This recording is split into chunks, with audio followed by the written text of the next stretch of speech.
Magandang araw po, mga giliw naming tagapakinig. Isa na namang natatanging kasaysayan ang inyong maririnig. At ito ay ilalahad ni Hasmin. Lumaki ako sa isang broken family.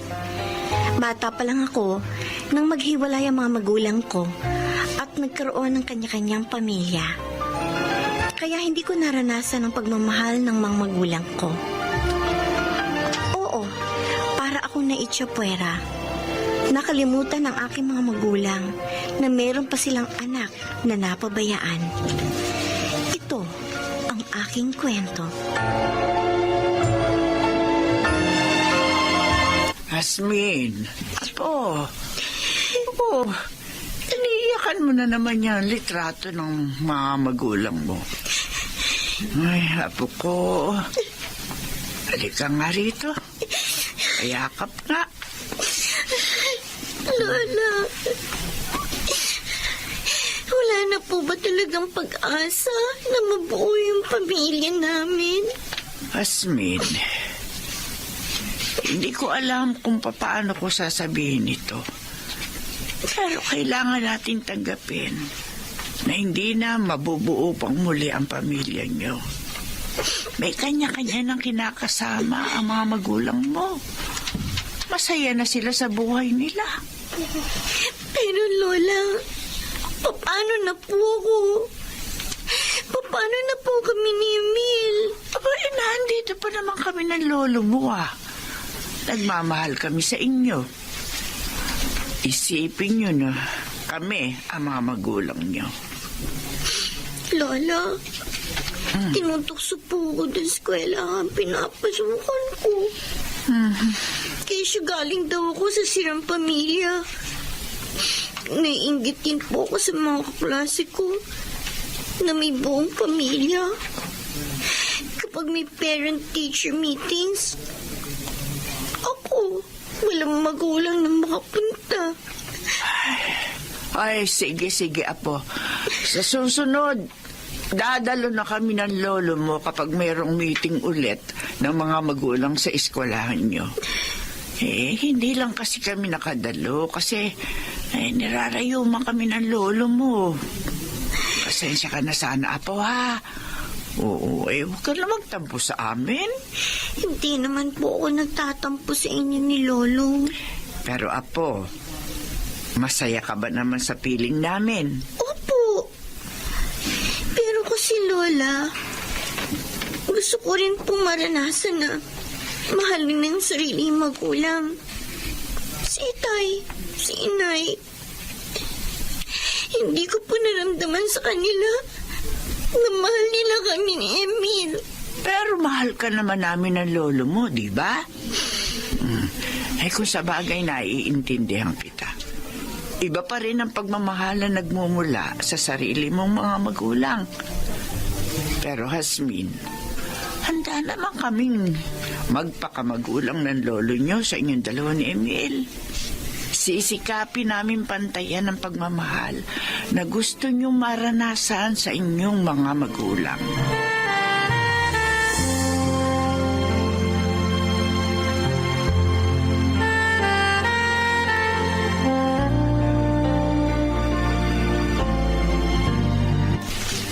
Stone, tinama, umuwi ka na. Saan ka ba galing, Di sa palengke bumili ng pagkain natin. Ito. Lolo, ano po? Hasmin, apa? Nga pala, yung kapatid mo si Emil, umuwi na ba? Opo. Kanina pa po siya umuwi galing ng eskwelahan Nasa likod bahay lang po siya, naglalaba. Ay, siya. Tawagin mo na yung apo natin at sabay-sabay na tayong kumain apat. Sige. Tatawagin ko na si Emil. Emil! Oh, Pasok ka na rin Nandito na lolo mo. Kakain na tayo.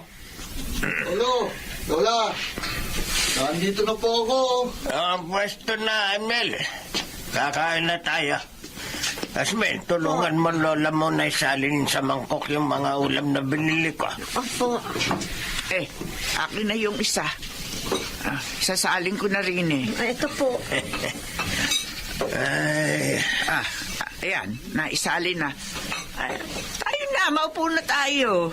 kakain na naman tayo bilang isang buo at masayang pamilya. Oo nga po. Sana po lagi tayong ganito. Sana nga palagi tayong masaya. Ay, pero magdasal na tayo. Sige. At magpasalamat tayo sa grasyang ibinigay sa atin ng Panginoon.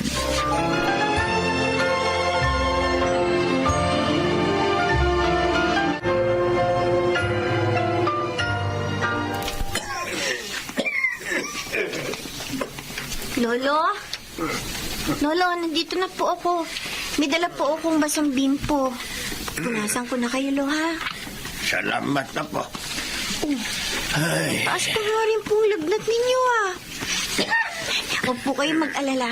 Bumili na po ng gamot si Emil sa botika. Bababa din po yung lagnat ninyo kapag nakainom na kayo ng gamot. ang lola mo, nasa na? Estong! Oh, ere na yung pagkain mo. Nagluto ako ng lugaw para sa'yo. Ay, salamat, Insya. Estong, magpagaling ka naman kasi. Magpalakas ka. Abay, huwag mong isipin na may sakit ka. Huwag kang mag-alala at ginagawa ko naman ang lahat para lumakas ako. Nga pa, magkano na lang ang natitira natin pera dyan? Ay, wala na eh. Ubus na. Pasensya na lang. Hindi bale. Kapag gumaling na ako, hahanap tayo ng paraan para makapagdilhin siya ng pera. Tutulong po kami ni Emil sa inyo. Kung magtitinda po kami sa kalye para lang magkaroon po tayo ng pera, gagawin po namin yun. Insya, Oh, hindi na pumapasok sa eskwelahan si Asmil. Bakit? ay, Apo, siya nga pala. May sasabihin ako sa iyo. Ano po yun, Lola? Apo, pasensya ka na ha. Pero baka tumigil ka muna sa pag-aaral sa susunod na pasukan. Ba? Hindi na namin kasi kaya ng lolo mo yung gastos. At saka mas kailangan tayo ng lolo mo. Titigil ang apo ko sa pag-aaral.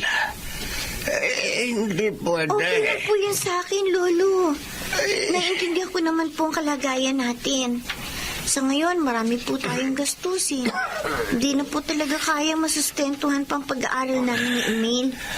Sigurado ka pa? Paano na ang pangarap mo? Sigurado na po ako, Lolo.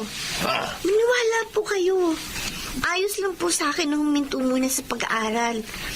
At yung tungkol naman po sa pangarap ko, naniniwala naman po ako na makakamit ko pa rin yun balang araw. Pasensya ka na talaga, Asmin, ha? Oh, meron lamang tayong sapat na pera. Hindi naman namin kayo patitigilin sa pag-aaral. Basta, Lola, gagawin ko po ang lahat para makatulong sa inyo. Ay, salamat talaga po. Napakabait mo. Napakaswerte talaga namin ng lola mo sa iyo.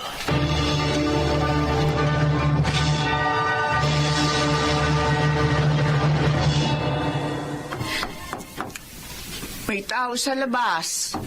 Asmin, pwede bang ikaw na magbukas ng pinto, Apo? Sige po, Lola.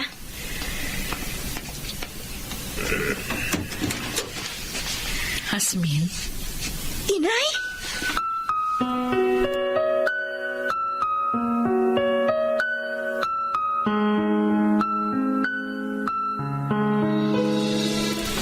Hindi niyo po sinabi sa akin, Itay, na may sakit kayo.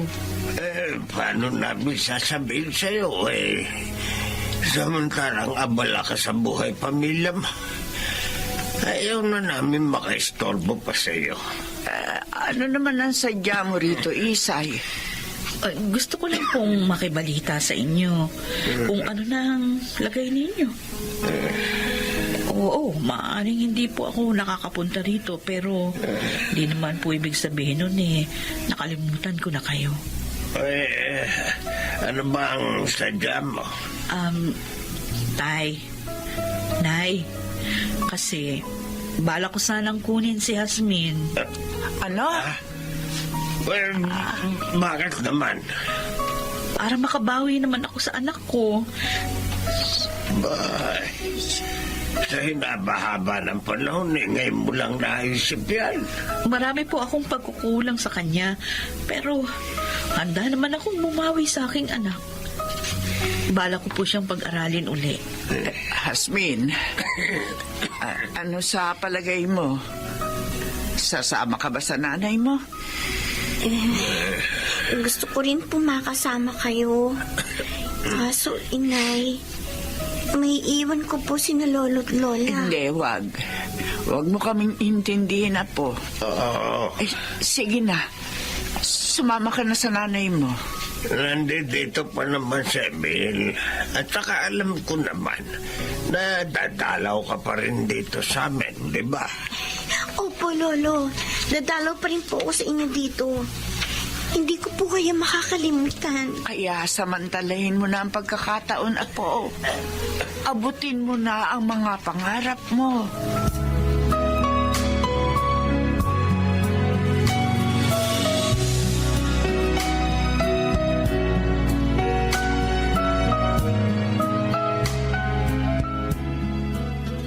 Inay, Uy, anak! Aba, ang aga mo ngayon na. maaga po kami pinauwi sa eskwelahan eh. Ay, siya nga po pala. Sa darating na Sabado na po pala yung bigay ng report card namin. Pupunta po ba kayo? Oo naman, pupunta ako. Sasama kong Tito Verhelmo. Inay, si Lola, hindi pa po ba siya tumatawag hanggang ngayon? Di pa. Baka abala sila nung kapatid mo sa probinsya. Ang totoo po kasi, Nay, para akong kinakabahan. Simula pa kaninang umaga. O bakit naman? Nagre-ring yung telepono natin. Inay, ako na pong sasagot. Baka po sina Lola na yan. Sige. Hello? Jasmine! Apo! Lola? Bakit po kayong umiiyak? Ano po nangyari? Lolo mo! Wala na siya, Apo! Patay na lolo mo! Ano po?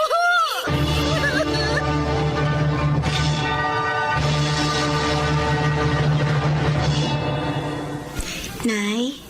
Anak. Halika rito. Tulungan mo ako magsusi. Marunong ka ba nito? Opo. Pero, Inay, kaya po ako lumapit sa inyo. Kasi gusto ko po kayong kausapin. Tungkol saan? Bala ko sanang maghanap ng trabaho. Oh. Para makapagpadala po ako ng pera kina Lola sa probinsya. Paano yung pag-aaral mo? Bala ko po sanang tumigil muna sa pag-aaral. Ha? Para makapaghanap po ako ng trabaho mapapasukan. Sigurado ka? Paano na yung mga pangarap mo? Yung mga pangarap ko naman sa buhay mananatili pa rin po yun sa akin habang buhay. Pero sina Lola, hindi po habang buhay. Makakasama natin sila. Gusto ko po siyang tulungan hanggat nabubuhay pa po siya. Alam ko na na kailangan nila ng tulong ko. At kahit man lang po sa maliit na paraan makatulong ako sa kanila. O di ako na lang yung magpapadala sa lola mo. Bakit ka patitigil sa pag-aaral? Ang tanong po, papayag po ba si Tito Verhel sa gagawin ninyo? Oo nga po, maaaring pumayag siya. Pero makakaistorbo lang po yun sa inyo, Nay. Aminin po natin, may iba na po kayong pamilya. Ako, si Lola at saka si Emil ang pamilya ko. Halos buong buhay ko po sila lang ang nakakasama ko. Maraming sinakripisyo sa akin si Lola para lang mabuhay kaming magkapatid. Panahon naman po siguro na ibalik ko ang utang na loob sa kanya, Nay. Gusto ko po na ako mismong tumulong sa pamilya ko. Alam mo anak, napakaswerte ng lola mo sa iyo. Meron siyang apo na katulad mo. Nakukonsensya tuloy ako dahil ikaw yung gumagawa ng tungkulin ko. Kain natin para sa isang linggo. Marami na po akong binili para hindi na tayo problema pa. Abay, baka naman wala ka ng pera niyan, ha? Huwag po kayong mag-alala.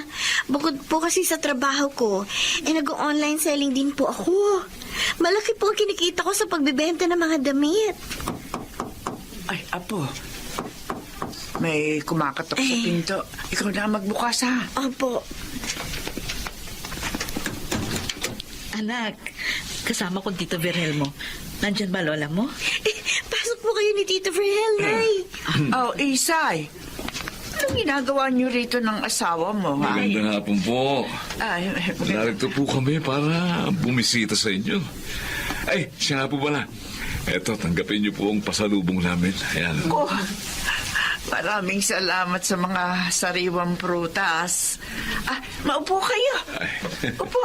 Buti naman po, Inay. Bumisita kayo sa amin. Kaya kami pumunta dito kasi may mahalaga kaming ipapakiusap sa lola mo, Hasmin.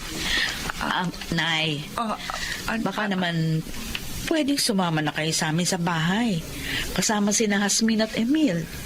Pinag-usapan na po namin ito at pabor po ako sa gusto ng anak niyo. Para magkasama-sama na po kayo ng anak ninyo. Oo nga. Gusto kasi namin kayong makasama. O huwag kayong mag-alala. Kami nang bahala sa inyo.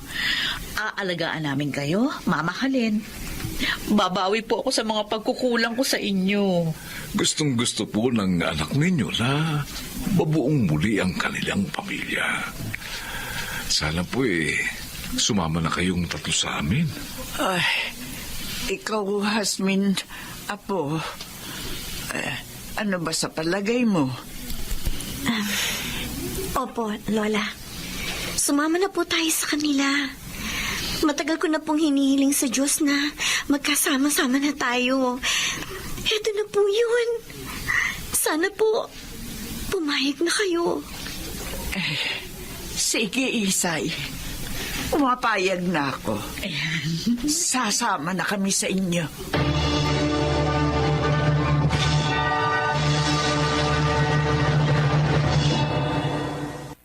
At nabuo na rin sa wakas ang aming pamilya. Si Nanay at ang kanyang pamilya kay Tito Verhel. Kasama na rin kami ni na Lola at Emil. Sa ngayon ay masaya na kami at punong-puno ng pagmamahalan. Ako si Hasmin at ito ang aking buhay. Wala nang masasaya pa kung buo ang pamilya at punong-puno ito ng pagmamahalan at pagkakaunawaan. Naway maging inspirasyon ang buhay ni Yasmin sa bawat pamilyang Pilipino. Mga nagsiganap, Yunel Benjamin, Susan Robles, Rosana Villegas, June Martin Legaspi at Chiquit del Carmen Amor sa papel na Yasmin. Naglapat ng angkop na tunog Jerry Mutia sa musika ni Buboy Salonga. Supervisyong teknikal Eric Lucero at Bong Muyar. Creative Consultant Phil Cruz. Production Assistant Anching Cruz. Ito'y mula sa panulat ni Krishna Senga. Sa direksyon Salvador M. Royales. Ito ang aking buhay.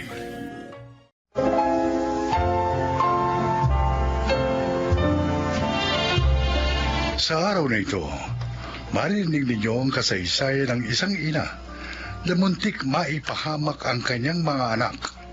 Siya ay si Angela.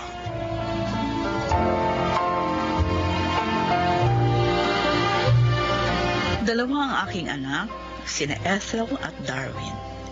At sa awa ng Diyos, kahit maagang pumanaw ang aking asawa, ay nagawa ko pa rin silang mapagtapos ng pag-aaral. Iyon ay dahil sa magandang aking trabaho.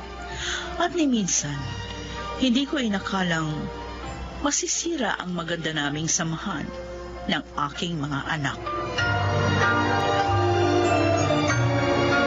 Ano po, Ma? May boyfriend na kayo? At balak niyong magsama na? Oo, mga anak. Wala naman kayong aalalahanin. Mabait si Jojo. Pero ma, hindi pa nga namin siya nakikilala eh. Then biglaan niyo siyang isasama sa amin. Oo nga naman, ma. Sana pag-isipan niyo muna ito. Hayaan niyong makilala muna namin siya. Mga anak, magiging maligaya ako sa kanya. At alam ko, makakasundo niyo rin siya. Pag magkakasama na tayo dito, kaya huwag na kayong tumutol. Pasensya na ho. Pero kapag pinatira niyo ritong lalaking yon, aalis ako dito. Ano? Darwin, isang ka titira. Mangungupahan na lang ako, Ate Ethel.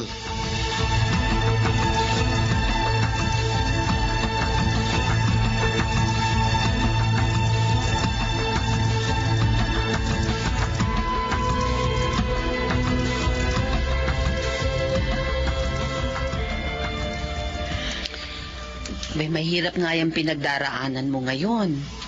Naiipit ka sa mga anak mo at doon sa nobyo mong si Jojo. Buti ka pa nga, Ate Digna. Naiintindihan mo ako.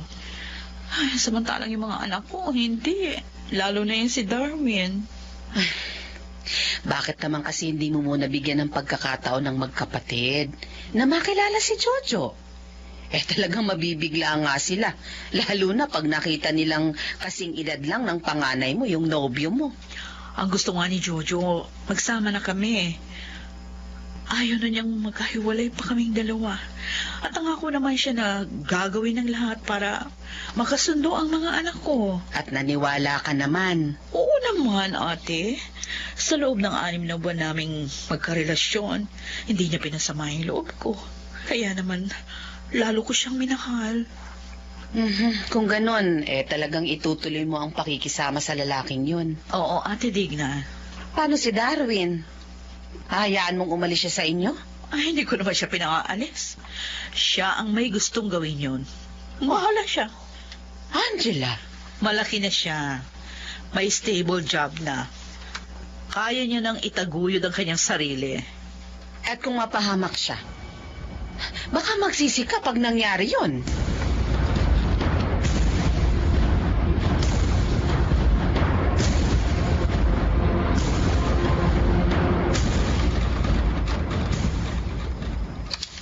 Mga anak, siya si Jojo, ang inyong magiging pangalawang ama.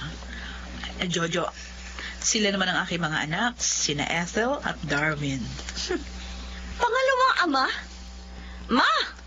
Kasing edad ko lang ang lalaking yan eh. Oo nga. Hindi niyo sinabi sa amin to. Kasi baka tumutol kayo.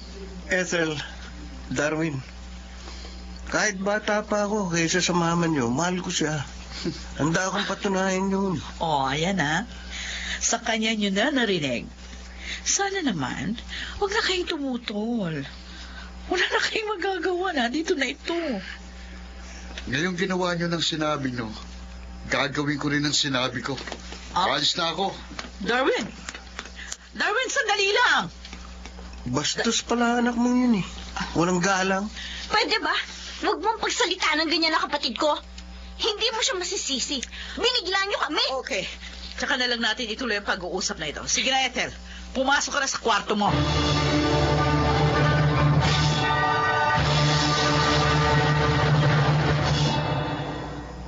At wala palang trabaho ang Jojo na yun, Darwin. Tita Digna. Ano? Sa makatuwid, kaya siya nakasama kay Mama para may tagabuhay siya. Oh, ang sabi ni Angela, yung lalaking yun ang mapilit na magsama na sila. Dahil mahal na mahal daw siya. Siyempre, magdadrama yun.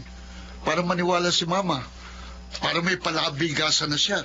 Naiinis ako kay Mama eh. Parang hindi siya nag-isip sa ginawa niya. Nagpabigla-bigla ang mama niyo. Sana wag naman niyang ikapahamak ang kanyang ginawa. Kaya nga po hindi ako umalis sa bahay namin eh. Para may magtatanggol kay Mama. Mag-iingat ka rin, ate. Baka ikaw naman ang mapahamak. Ako, okay na ako dito kina Tita Digna. Basta, lagi kang maging handa, Ethel. At wag mong kalilimutang tawagan kami, ha?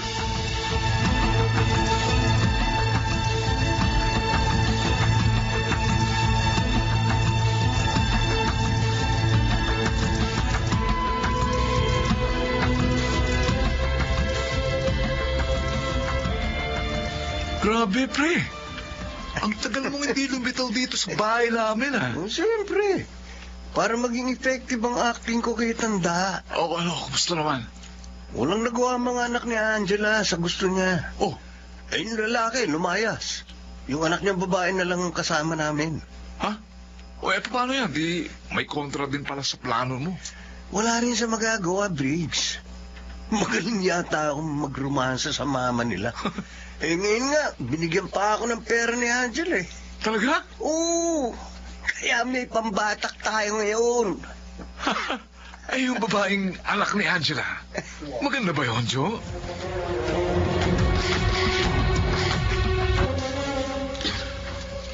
Ginabi ka na naman, Jojo.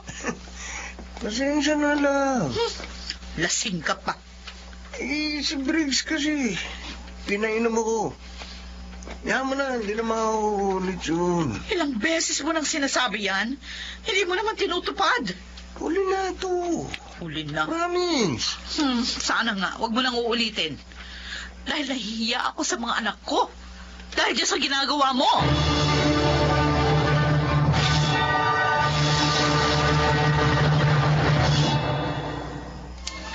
Narito na ho tayo sa bahay namin, tita. Pasok na ho tayo. Wala ba dyan yung Jojo?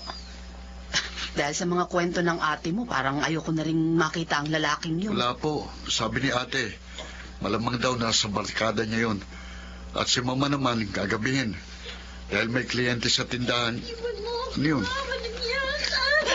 Parang, Si Ethel, parang nagagalit at umiiyak. Wala ka namang magagawa. si Jojo, tita.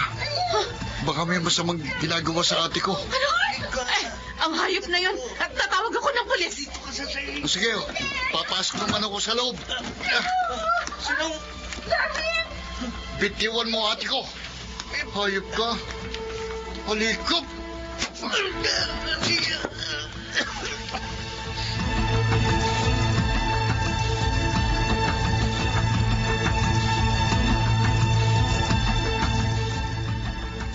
Walang iyak ka, Jojo! Walang iyak! Angela, patawarin mo ako. Hindi ko man sinadya. Pinagtatanggol pa naman kita sa mga anak ko. Yung pala, ahas ka! Ahas ka! Pagkailan ko tutuklawin mo! Patawarin mo na ako, Angela. Hindi na mauulit yun. Pangako. Oo, talagang hindi na mauulit yun. Dahil mabuburo ka na dyan sa kulungan!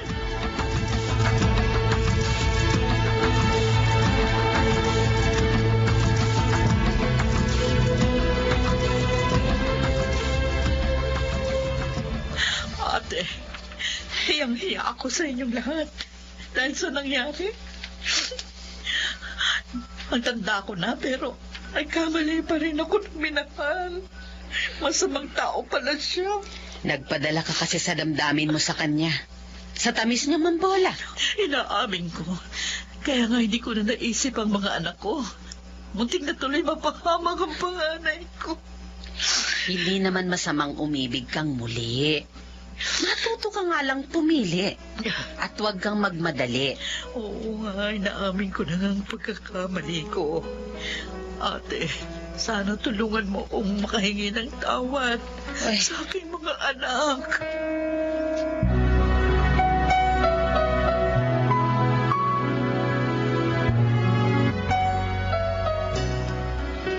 Mama, Bakit kayo narito? Alam ko.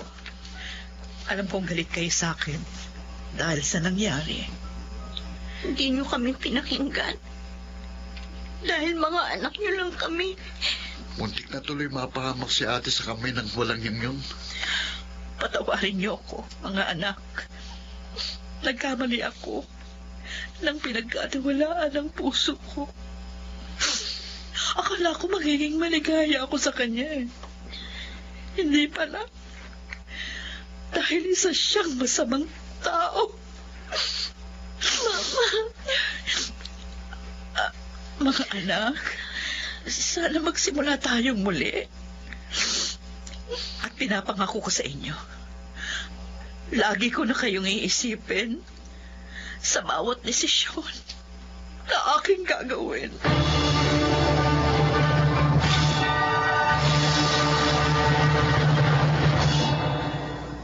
totoo nga palang kahit may edad na, hindi pa rin dapat magpabigla-bigla sa mga pagpapasya. Salamat na lamang at hindi napahamak ang aking mga anak.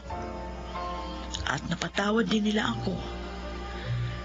Kaya ngayon, maligaya na kaming muli. Ako po si Angela at ito ang aking buhay. Hindi naman masama ang magmahal. Ngunit sana, lagi pa ring isaalang-alang ang mga mahal sa buhay, sapagkat sila ang tunay na gabay. Mga nagsiganap: Chiquit del Carmen Amor, Phil Cruz, Lionel Benamin, Jeneline de la Cruz, Jun Legaspi, at Rosana Villegas sa papel na Angela. Naglapat ng angkop na tunog Jerry Mutia, sa musika Buboy Salonga, supervisyong teknikal Eric Lucero at Bong Muyar, creative consultant Phil Cruz, production assistant Anching Cruz. Ito'y mula sa panulat ni Selma Corporal Alcantara, sa direksyon June Martin Legaspi at Maynard Landicho Jr. Ito ang aking buhay.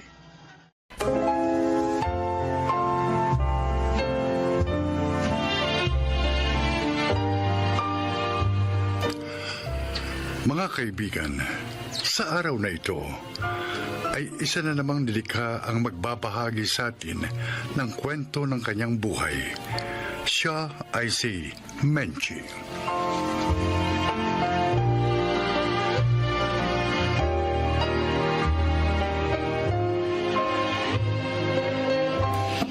Maaga po ako naulila. At dahil wala namang naabot na mataas na pinag-aralan, kasambahay po ang aking naging trabaho. Pakinggan po ninyo ang aking buhay.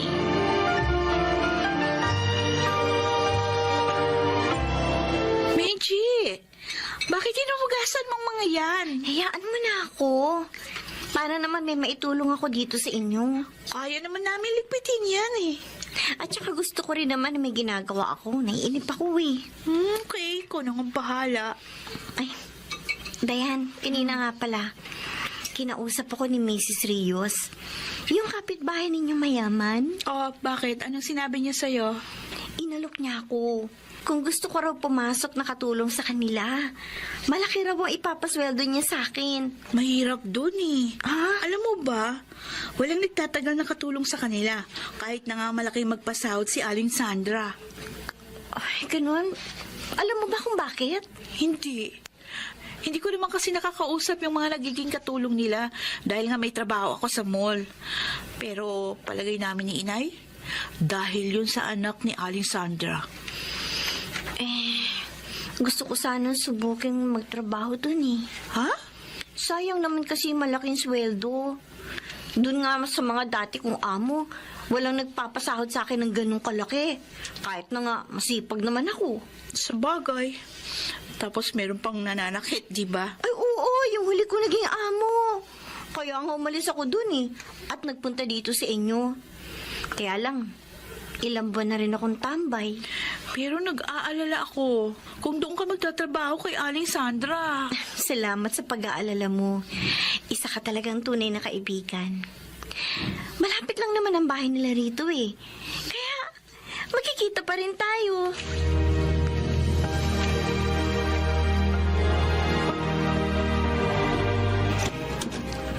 Ito magiging silid mo, Menchi. Maayos ito.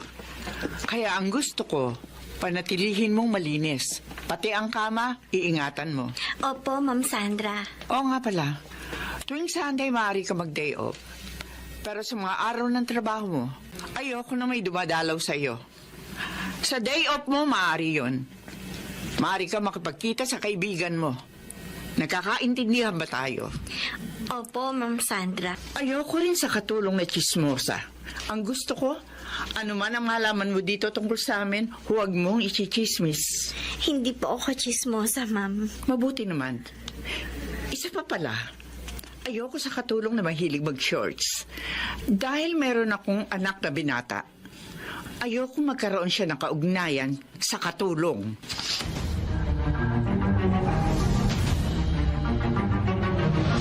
Boring na dito sa amin, Sunny. Doon na lang tayo sa inyo tumira. Hindi pwede. Nandun si Ermat. Kontrabida. Alam mo, kinabogs na lang tayo, mabuti pa. Ay, oo, tama. Wala nga pala doon ang Ermat at Erpat niya. Tawagan mo na siya. Sabihin mo, pupunta tayo. Kailan tayo sa inyo? Sasabihin ko sa inyo pag wala si Ermat. Ipapakita ko tuloy sa inyo ang bago naming Maichi. Napalit na pala ang dating yung katulong, ha? Oo. At mas maganda pa sa kanya ang pumalit. Good. Siguro naman sa isang yun. Hindi na tayo mabubulilyaso. Mami, may lakad ako. Pahinga kong pera. Na naman? Sani naman. Kailan ka ba magbabago? Sisirain lang ng shabu yung utak mo. Ang dami mo namang daldal. Mami mo ko, kaya nagmamalasakit ako sa iyo. Hindi ko kailangan ng malasakit mo. Ano? Magbibigay ka ba ng pera o kukunin ko ang mga alahas mo? Diyos ko. Ano bang pagkukulang ko sa anak ko? Bakit ba siya nagkaganon? Ayoko masira ang buhay niya. Pero anong gagawin ko para matulungan siya? Ma'am Sandra, tama na po. Huwag na po kayong umiyak. Menchi, Nakita ko po ang buong pangyayari. Naawa po ako sa inyo. Kaya nung makaalis po si Sir Sunny, nilapitan ko na kayo. mahal na mahal ko ang anak ko. At ayoko mapahamak siya, Menchi. Ma'am, huwag po kayong magagalit ha. Pero, ano po kaya kung ipagamot niyo po siya uli? Pero nagbanta siya sa akin. Kapag daw dinala ko siya sa rehab, tatakas siya. At hindi ko na siya makikita pa. Aalis po kayo, Mang Hector? Oo, Menchi. Titingnan ko lang ang pamilya ko. Ilang araw na kasing may sakit ang misis ko eh. Nagpaalam na po ba kayo kay Ma'am? Oo, at pinayagan na niya ako. Babalik din naman ako agad. Menchi, Po. mag-iingat ka rito ha.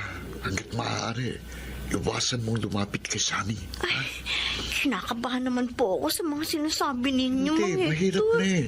Baka mapagtripan ka niya. Nakuha mo na ang pera ko. Ano pa bang gusto mo?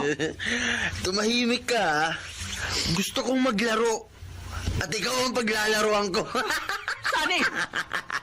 Sana'y kung ano man ang iniisip mo, pakiusap, huwag mong ituloy. Mami mo ko, anak. Umiga ka. Mami mo ko. Higa, sabi. Anak, wag. Matakot ka sa Diyos. Ngayon nakatawag na ako sa police station. Pupuntahan ko na si Ma'am Sandra. Baka kung ano nang ginawa sa kanya ng kanyang anak. Pag nagkataon, ipapalo ko sa kanya itong dala kong pamalo. Ay, Diyos ko. Tulungan mo po kami. Narito na ako sa tapat ng kwarto ni Ma'am. Bigla akong bubuksan itong pinto ng ganito. Bitiyan mo si Ma'am Sandra! Tumahimik ka. Tawa ka sa mami mo! Ay, magandang dumating. Halika. Lumapit ka. Pare ko naman ang maging kabalik niya. Pinalalapit niya ako. Bahala na. Talagang lalapit ako. Menchi. O, ikaw tanda. Alis dyan. Ito pa! Menchi. Tahan na po, Ma'am. Hinuli na po ng mga pulis si Sir Sunny. Akala ko, mapagsasamantalahan at mapapatayin ako ng sarili kong anak. Salamat na lamang dumating ka at nakatawag ng pulis. Ngayon po, Ma'am, matatahimik na po kayo. Maraming salamat sa iyo. Sinuong mo ang panganib, mailigtas lang ako. Awang-awa na po ako sa inyo, Ma'am. Kaya hindi ko na po inisip ang sarili ko. Napakabuti mo talaga. Hindi ako nagkamali sa pagtanggap sa iyo bilang aking kasambahay.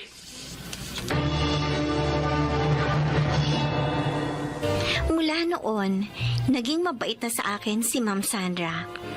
Pinag-aral din niya ako at kinuhang katulong sa kanyang negosyo. Sana po ay inyong kinapulutan ng aral ang aking inilahad. Ako po, si Menchi, dating katulong, at ito ang aking buhay. Mga nagsiganap: Chiquit del Carmen Amor, Rosana Villegas, Susan Robles, Angelo Alcantara, Leonel Benjamin at Phil Cruz. Naglapat ng angkop na tunog Jerry Mutia. Sa musika ni Buboy Salonga. Supervisyong teknikal Eric Lucero at Bong Muyara. Ito'y mula sa panulat ni Telma Corporal Alcantara. Creative Consultant Phil Cruz. Katulong sa produksyon Anching Cruz. Sa direksyon ni Salvador M. Royales. Ito ang aking buhay.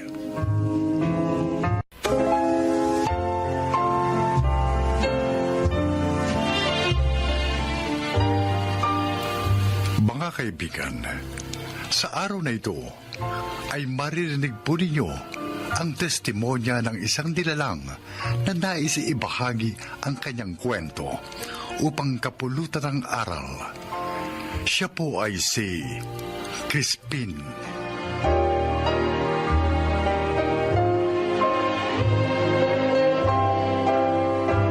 Magandang hapon po sa inyong lahat.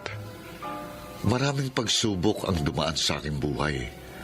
Subalit sinikap ko pong malampasan yon dahil batid kong yon ay bahagi ng pagharap sa mundong magulo at mapanukso. Naglipa na sa ating lipunan ang mga bagay na tila mahirap paglabanan kung kaya tayo'y natutukso upang gumawa ng pagkakamali at kasalanan.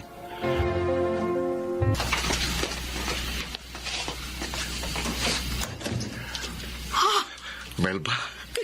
Crispin! Oh, Crispin, malaya ka na! Melba? Salamat sa Diyos. Napagkaraan ng 10 taon, nakalaya na rin ako. Oh, Aimee! Aimee! Nay! Halika! Dali! May sorpresa ako sa'yo! Itay! Anak! Anak, payakap nga. Namiss kita ng gusto. Itay!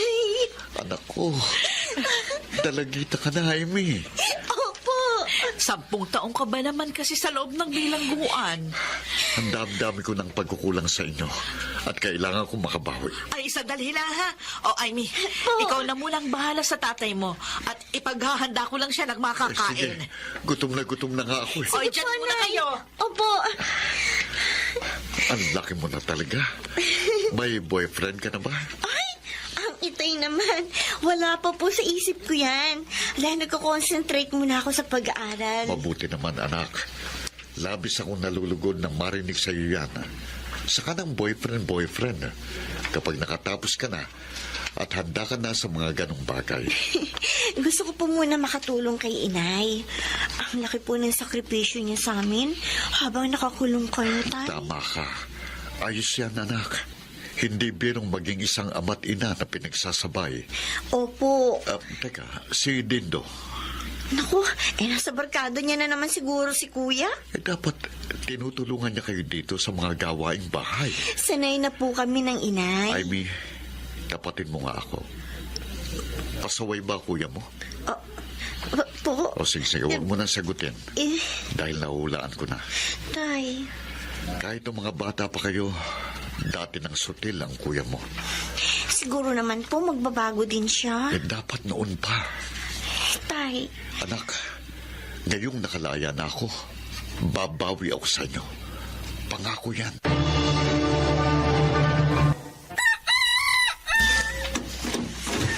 Oh, anak, madaling araw na. Saan ka ba nang galing? Nakatulog na nanay at kapatid mo, kaya ako na lang ang naghintay sa'yo. Wala naman akong sinabing hintayin niyo ako Sara niyo na nga yan. Hanggang ngayon ba, hindi pa rin nawawalang hinanakin mo sa akin. Bakit? Madali bang kalimutan na ang aking ama ay naging masama? Dindo, Hindi naman kayo makakapagkaila eh. Dahil ayan, kalalabas nyo lang sa piitan. Dahil sumama kayo sa grupo nyong akyat bahay gang. dala ng matinding pangailangan natin.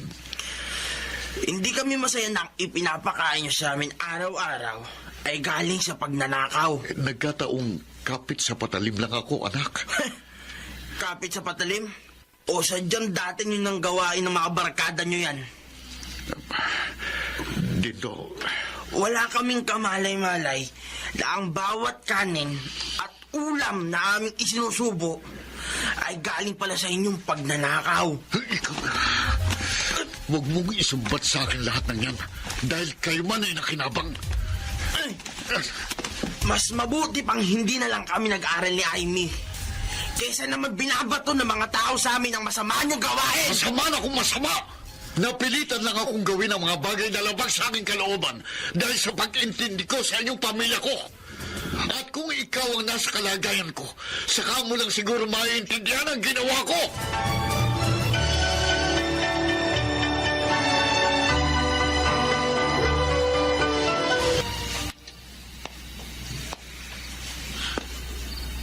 Anak, Inay, gising pa pala kayo.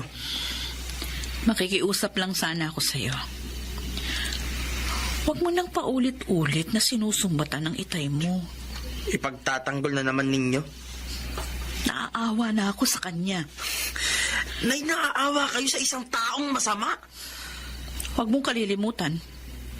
Siya pa rin ang inyong ama. Pues, gusto kong malaman ninyong ikinahihiya ko siyang maging isang ama. Lapastangan! Sabihin pa man nating mission siyang naging masama. Bakit? Wala na ba dyan sa puso mo at kalooban ang pagpapatawad sa isang amang nagkamali at nagkasala? Ha? Hanggang kailan mo dadalhin ang matinding galit at puot sa dibdib mo, ha? Hanggang kailan? Hanggang ako'y nabubuhay! Dina! Magbalik ka rito! Kinakausap pa kita! Huwag mo akong tatalikuran! Dina! Amy, napakalaki ng naging pagkukulang ko sa inyong magkapatid. Nangakon mabilang ko. Itay, huwag na po nating ungkatin pang nakaraan. Tapos na po yun. Malaya na kayo. Sa pagkakataong ito, handa na akong magbagong buhay, anak. Nasa inyo po yun para patunayan ang bagay na yan. Bigyan lang sana ako ng isa pang pagkakataon ng lipo ng ating kinagalawan. At sana, matanggap na ako ng kuya mo dahil nais kong makabawi sa lahat ng aking naging pagkukulang sa inyo. Huwag po kayong mag-alala. Darating din ang araw na matatanggap kayo ni Kuya Dindo.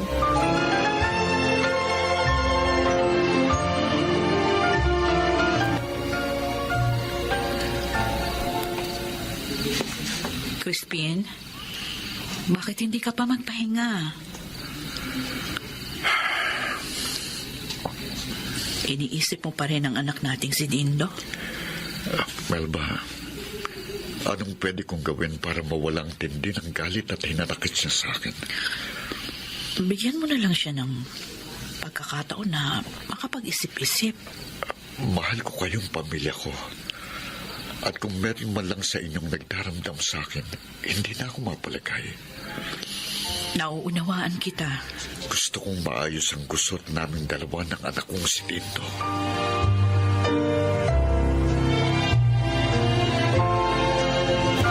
Buti naman nachimpon ka namin. Ha?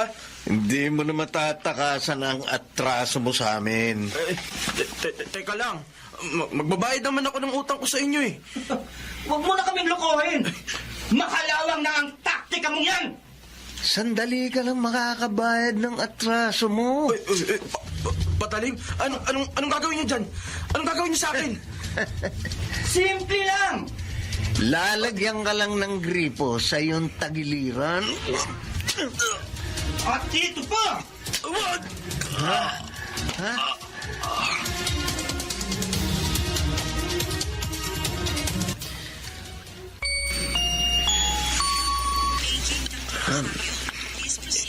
Inay, Anak, narito ka sa ospital. Nakita ng itay mo, nakahandusay ka sa lupa, kaya mabilis ka niyang isinugod dito. si Itay. Kung hindi dahil sa kanya, baka naubusan ka na ng dugo at tuluyan ng nalagutan ng hininga. Si Itay. Anak, kumusta ka na? Itay. Sorry po sa mga nagawa ko sa inyo. Sorry po. Kalimutan mo na yun. Ang mahalaga, ligtas ka na. Sa ibinigay na pangalawang buhay ko ng Diyos, ipinangangako ko po sa inyo. Hindi ko na po ito sasayangin. Anak, Sisikapin ko pong maging karapat-dapat na anak para sa inyo. Dahil nakita ko po ang inyong kabutihan na sa kabila ng aking pagkukulang at galit sa inyong hindi po kayo nagtanim ng kahit katiting na hinanakit sa akin. anak, mahal kita. Mahal kita dahil anak kita. Sorry po sa lahat, Titay. Sorry po talaga.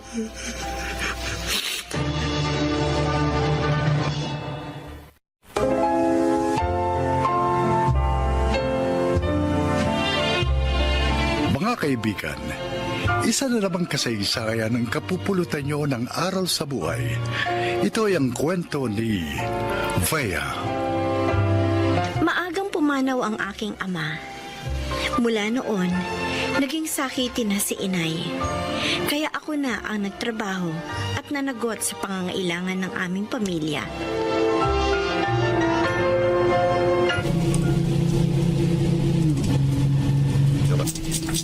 Oh, yung mga wala pang bayad dyan, ha? Pakilabas na lang po ang pamasahe.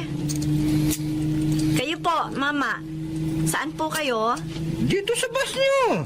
Magandang konduktora. Tinatanong ko kung saan kayo bababa. At ang pamasahe po ninyo, kukunin ko na. Ganun ba? Oh, ito bayad ko. Oh. Sa tungko ako bababa, ha? Yung sukli. Sa'yo na. 500 to.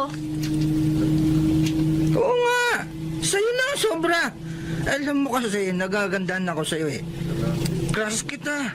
Sumama ka na lang kaya sa akin. Di bagay sa'yo maging isang konduktora? Pasensya na, pero hindi ako kalad-karing babae. Oh, eto na ang sukli mo. Sandali. Huwag ka nang magalit. Nasisira ang ganda mo. Ay! Bastos ka! Hinawakan mo ang dibdib ko! Ang ganda pala ng dibdib mo. Bastos! Bakit mo ako sinampal, ha? Chris! Para mo ang bus! Bakit ano nangyari? Binastos ako ng lasing na to! Ano?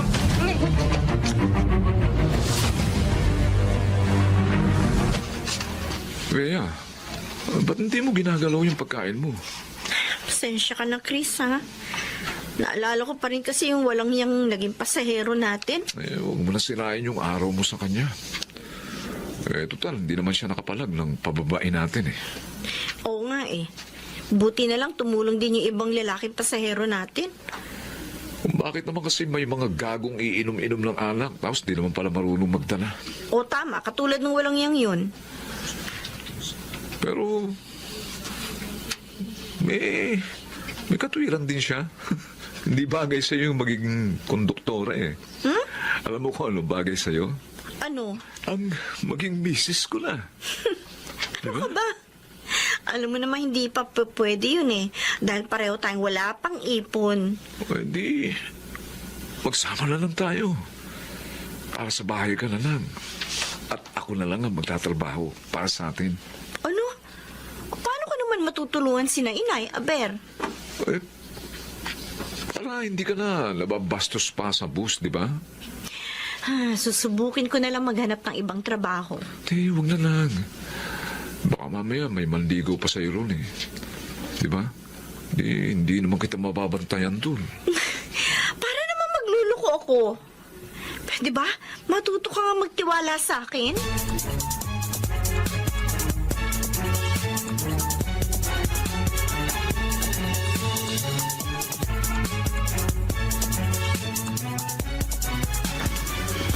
Oh, wala kayong trabaho ngayon ni Chris, anak. Opo, Nay. Sira po yung bus na inilalabas namin. Okay na rin yun, Ate Bea, para makapagpahinga ka. Oo nga, Warren. Tama ka. Masakit nga ang katawan ko ngayon eh. Siyempre, araw-araw kang dagdag sa biyahe. Madalas pang nakatayo. Ano kaya, ate, kung maghanap ka na lang ng ibang trabaho? Total, tapos ka naman ng high school. Ay, tama si Warren, anak. Mahirap dyan sa trabaho mo eh. Nababastos ka kung minsan. May pagkakataon pa na may pasahero kayo naghahanap ng sukle. Kahit hindi pa nagbabayad. Sinabi niya pa, Inay. Pero bala ko talagang humanap na ibang mapapasukan eh. Naghihintay lang ako ng magandang pagkakataon. Gusto ko yung may pera ako. Para kung hindi man ako makapasok ng ilang araw, may magagamit tayo dito sa bahay.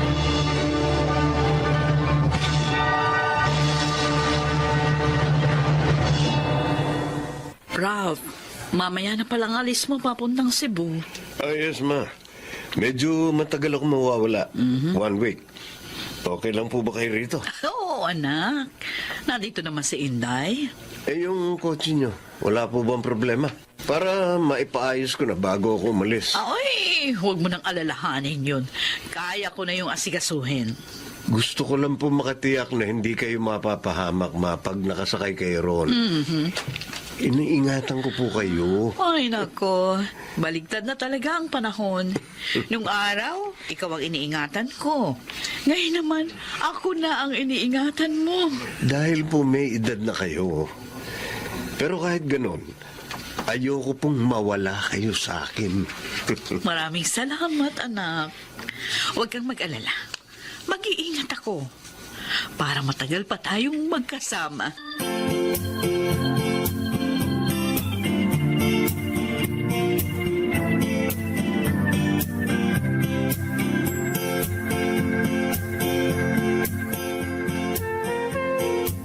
Ay, ginabi na ako. Hindi bale. Marami namang order ng babango sa amin. Mas malaki na naman ang kikitain namin. Kaya lang nakakainis. Nasira pa yung kotse ko. Sana pala hinayaan ko na lang si Ralph na ipaayos yung kahapon. Yan tuloy ngayon. Sasakay ako ng bus. Kasi naman sayang. Kung magta-taxi ako, magbabayad pa ako ng malaki. Ang lapit na nito sa bahay namin. Bus na lang ang sasakyan ko. Makakatipid pa ako ng malaki.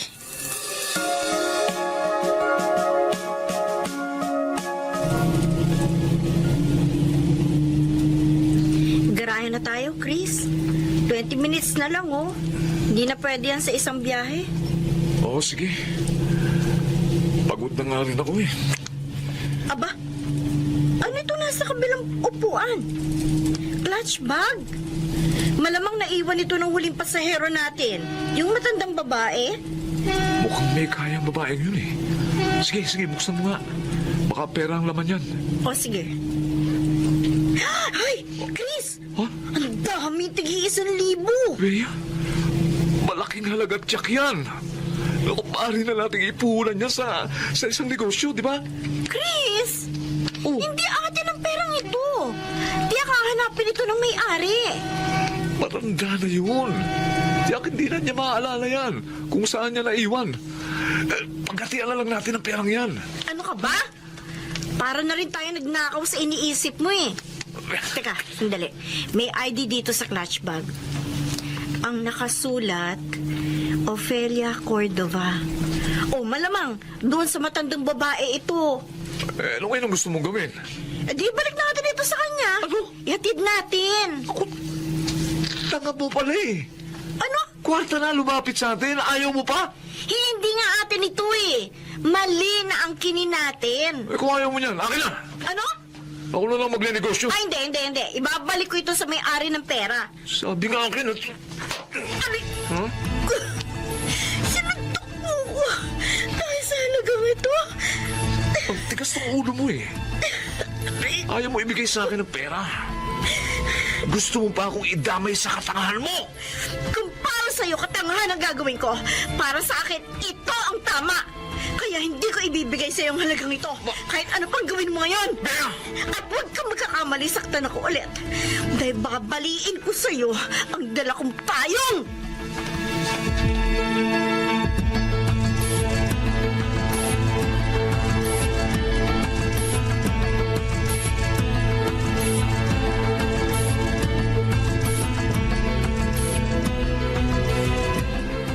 Sama naman ang ugali ng Chris na yun. Mukhang pera. Barumbado pa. O ayun, nalantad ang totoong ugali. Dahil doon sa napulot nilang pera. Kaya nga parang binuhusan ng malamig na tubig ang pagmamahal ko sa kanya, Nay. O Aren, Ibig mo sabihin ate, makikipag-break ka na sa kanya? kagabi pa. Break na kami. Dapat lang. Ay, hindi ka ba naman nasaktan sa ginawa mo, anak? Ay, hindi po, Nay. Dahil ayaw ko po talaga maging asawa ang lalaking gano'n ang ugali. Paano yun? Magkasama kayo sa trabaho. Tumawag na ako sa operator namin kanina. Sabi ko, hindi mo na ako papasok ng 1 week.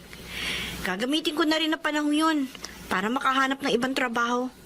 Pero ibabalik ko muna yung pera sa may-ari. Sasamahan na kita ate. Baka balikan ka ng Chris na yun eh.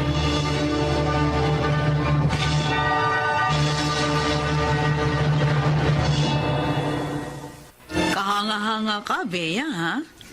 Mas pinili mong iwan ang iyong boyfriend at ibalik sa akin ang aking pera.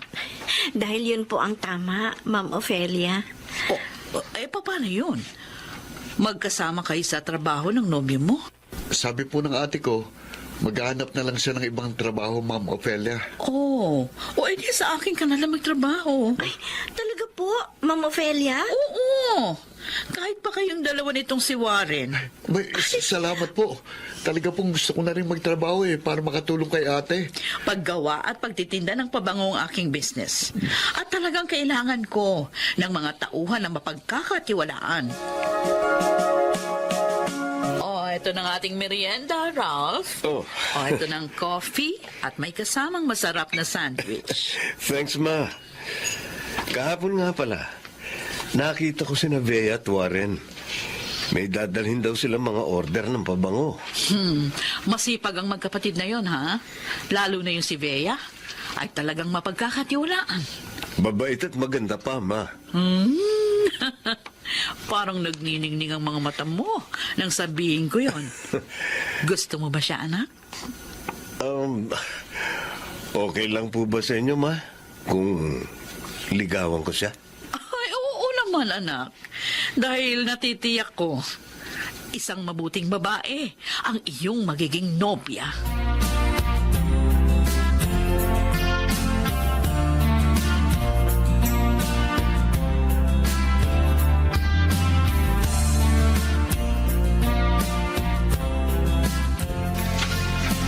Chris, anong hangin ang nagpadpad sa'yo dito? Bea, naparito ko para humingi ng tawad. Pasensya na, ha? Lumipas pang ilang buwan bago ako natauhan. Kalimutan na natin yun. Napatawad na kita. Talaga? Ay, kung gano'n, tayo na uli. Hindi gano'n. Ha? Napatawad na kita sa ginawa mo sa akin. Pero, hindi na maaaring maging tayo. Bakit naman? Dahil matagal nang nawala ang damdamin ko sa'yo. Bea. Sana maunawaan mo ko at tanggapin mo na lang ang lahat.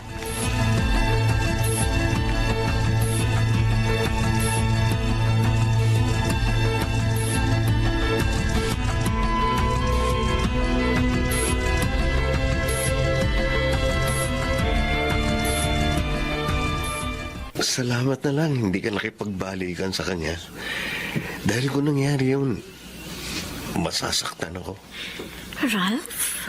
Dahil, ang totoo, mahal kita. Una pa lang kitang makita. Nadama ko na ito. Sana, bigyan mo ako ng pagkakataong patunayan sa'yo na malinis ang hangarin ko.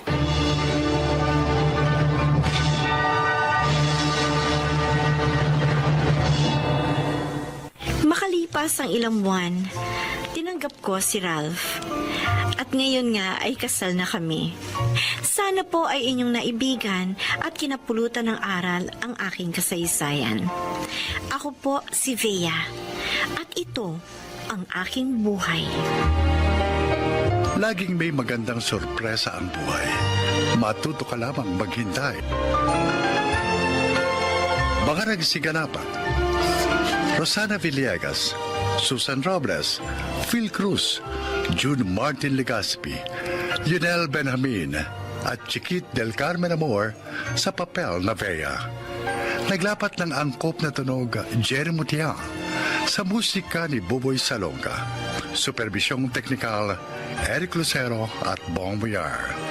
Creative Consultant Phil Cruz. Production Assistant Anching Cruz. Ito'y mula sa panulat ni Telma Corporal Alcantara. Sa direksyon, Salvador M. Reales. Ito ang aking buhay.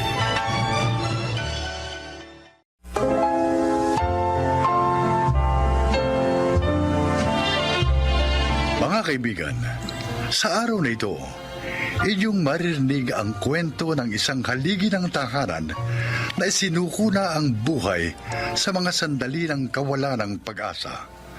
Siya ay si Lauro.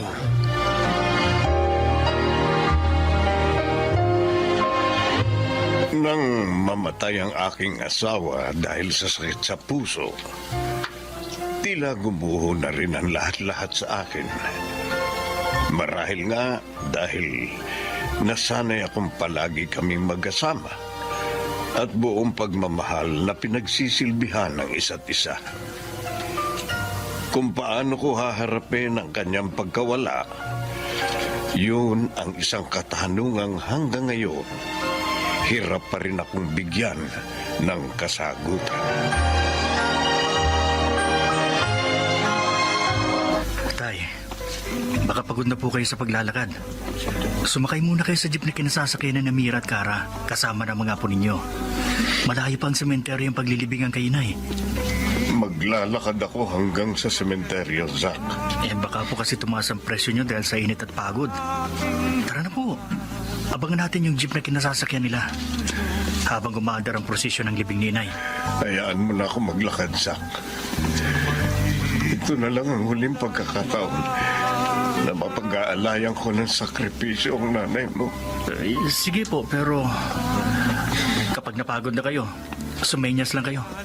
Nasa gilid lang ako ng karo ni Inay. Sige. Oo, anak. Timira, nakita mo ba si Itay? Kasi wala pa kaninang nakauwi na tayo dito sa bahay. Hindi ko pa siya nakikita.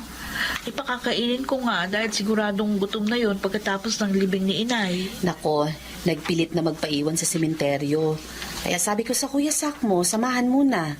Pero kailangang umuwi na sila bago dumilim. Baka nga kasi bumagsak na naman ng malakas na ulan, mahihirapan silang umuwi. Naaawa ako kay Itay, ate. Alam kong hindi magiging ganong kadali sa kanya yun. Natanggapin ang pagkamatay ni Inay. Ganyan din ang inaalala ng Kuya Sakmo, Kara. Kaya nga hindi niya mahiwalayan si Itay kanina. Mula sa prosesyon ng libing hanggang sa sementeryo. Nakita nga kasi niyang bagsak na bagsak ang kalooban ni Itay. Kasi naman napakaganda nung naging pagsasama nila ng Inay. Kaya maaaring mahabang panahon ang itatagal ng kanyang nadaramang kalungkutan.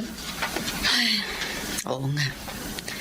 Matagal bago mawala ang pangungulila. Pero may takdang panahon din ang pagdadalamhati. At si Itay lang ang makakatuklas nyon sa kanyang sarili.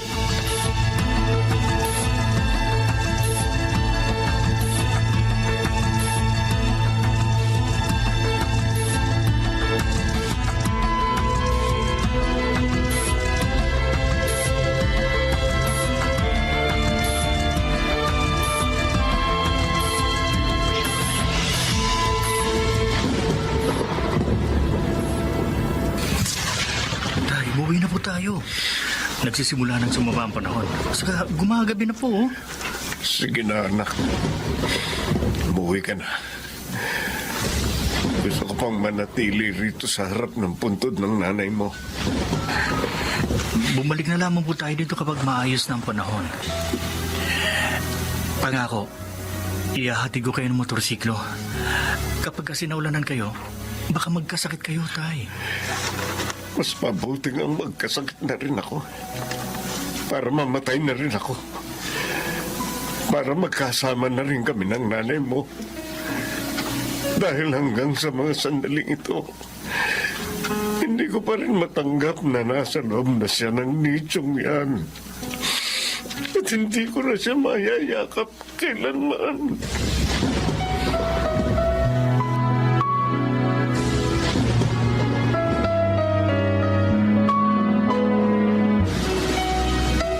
Aba, teka. Kung parang Lauro yung bumaba sa siwol, ah. Siya, oo nga, siya nga. Pero bakit parang wala siya sa sariling sinasalubong ang malalaking alon? Naku, delikadong ginagawa niya. Kailangan maawat ko siya. Mukhang dulunurin niya ang sarili niya.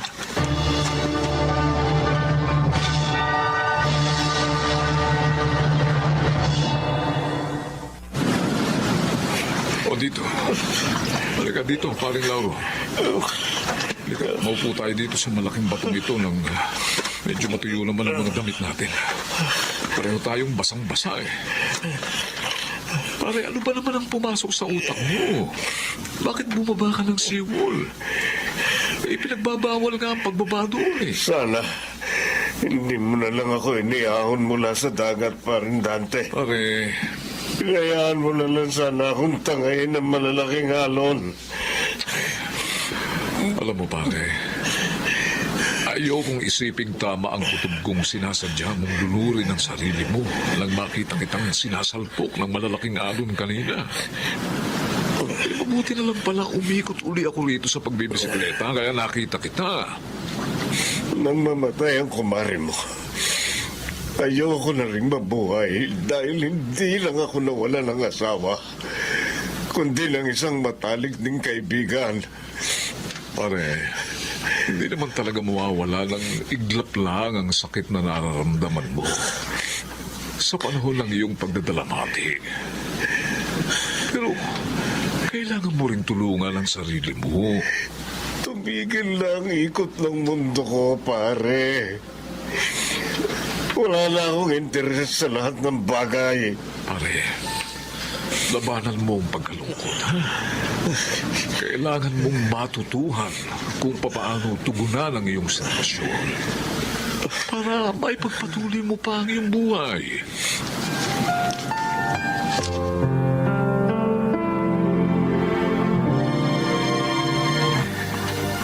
Dahil sa kasalukuyang katayuan itay ngayon, hindi na muna matutuloy ang balak nating lumipat ng mga bata sa pinapagawa nating bahay sa Bulacan, Mira.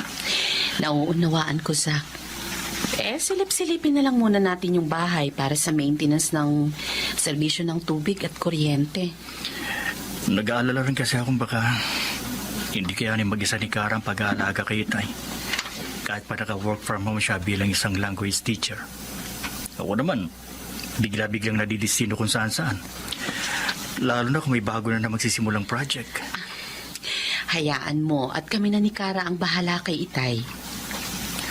Isa pa, naisip ko rin.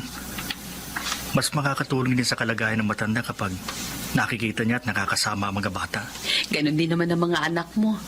Mukhang mahihirapan din tayong ihiwalay sila kay Itay. Pagkagising pa lang kasi sa umaga, ayun, nakatakbo na sa kwarto ng lolo nila.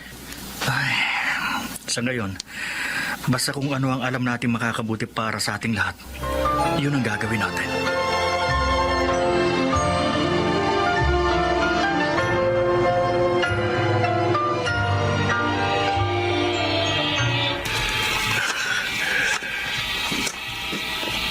Tama. Sasalubungin ko ang tren. Magpapasagasa ako. Ito ang pinakamabilis na paraan para mamatay ako. magkakadurog ang katawan ko. Magkakaluray-luray. Imposibleng pati kaluluwa ko mabuhay pa. Padating na, Andren. Dinig na dinig ko na malakas na busina nito. Pwepwesto na ako sa riles.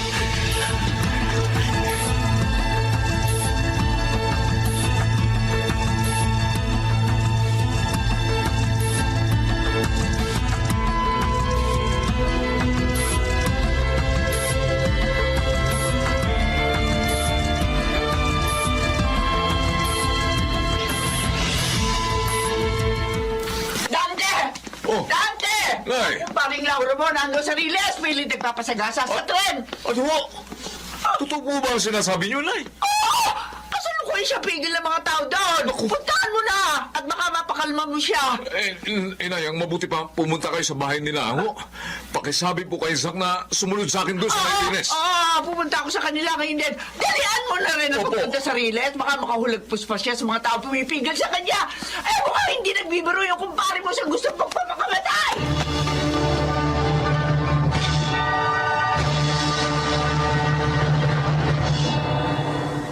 Itay, alam namin hanggang ngayon, hindi nyo pa rin matanggap ang pagkawala ng inay.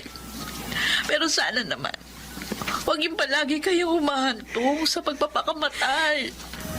Na nasa gitna pa rin ako ng pagkabigla sa pagkamatay ng inyong ina. Ay, Nahirap pa rin akong paniwalaan na siya'y patay na. Dahil kailan lang masaya pa kaming magkasama. Araw-araw kaming masayang magkasama. bakit ba? Kami ba sa akala nyo hindi rin nangungulila sa pagkawala ng inay? Pero kahit ganon, sinisikap pa rin naming malampasan ang lahat ng sakit. Hindi yun nangangahulugang gusto na namin kalimutan ang lahat-lahat tungkol kay inay. Anak, tumatagos pa rin ang kirot. Dinadala pa rin ako ng iba't ibang damdamin ni sarili ko hindi kayang pakitukuhan. Tay, kailangan pa rin nating mabuhay para sa isa't isa. Sana, pilitin nyo ring mabuhay para sa amin ni na Kuya Zack at Ate Mira. At para na rin sa mga apo nyo. Mahal na mahal namin kayo, Itay. Kaya ayaw din naming mawala kayo sa mga piling namin.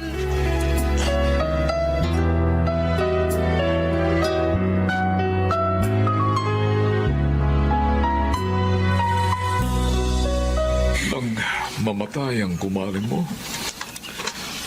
yun ang pinakamasakit na sitwasyong pinagdaanan ko, pare. Gaya rin ang mga nararamdaman mo ngayon. Lamanhid din ako.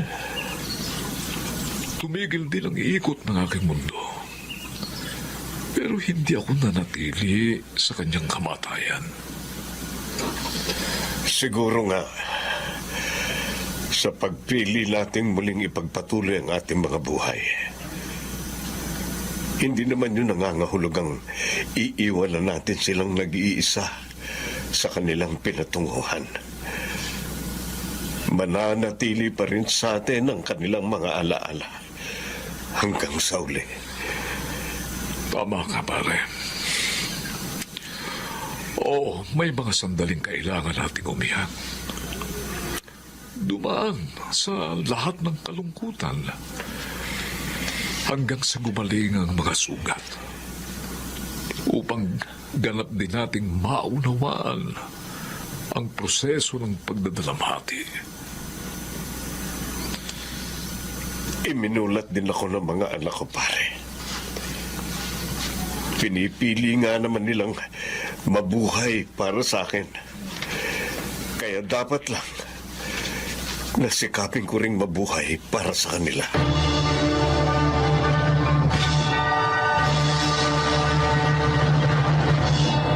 Alam ko, bagamat nasa mahaba pa akong proseso sa pagtanggap sa pagkamatay ng aking asawa, unti-unti pa rin akong makababalik sa normal na buhay. Sa tulong na rin ng aking mga anak at malasakit ng aking mga kaibigan, natuklasan ko ring tila isang paglalakbay ang kalungkutan.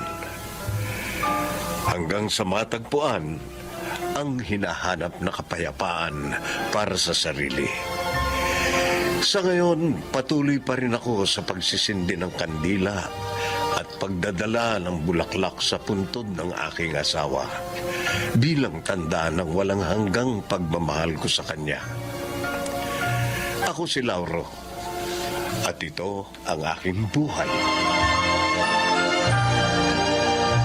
Maaaring bigyang katiyakan ang mga nadarama, kalungkutan man o iba pang mga damdamin upang mapagtagumpayan ang muling pagtanaw tungo sa isang makulay na pag-asa. Mga nagsiganap: June Martin Legaspi, Maynard Landicho, Susan Robles, Jenaline de la Cruz, Rosana Villegas at Lionel Benamin sa papel na Lauro. Naglapat ng angkop na tunog Jerry Muntia, sa musika Buboy Salonga, superbisyong teknikal Bong Buyar at Eric Lucero, creative consultant Phil Cruz, production assistant Anching Cruz. Ito'y mula sa panulat ni Sel Barlam, sa direksyon Salvador M. Riales. Ito ang aking buhay.